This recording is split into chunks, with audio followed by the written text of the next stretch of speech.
how to fix sorry there was a problem reaching out servers in roblox.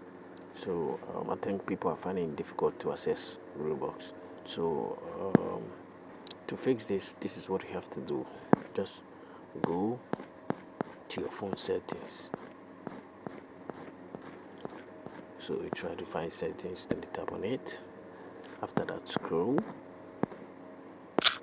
and find app management. So when you see app management, then you click on it. After that, wait for it to load.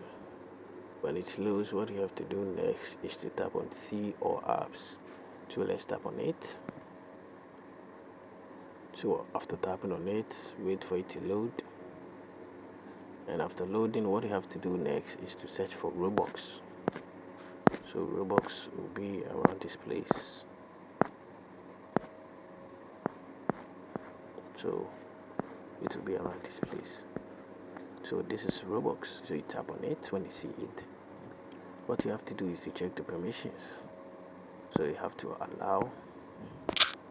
After that, then you allow contact, then you allow microphone, then you allow storage. After doing all this, then you go back, then you tap on storage and cache. You have to clear your cache and clear your storage. After that, you go back, then you tap on advanced. So you see, we are the latest version of roblox. So thanks very much for watching this video, and I hope this video was very helpful. See you in my next video. Bye.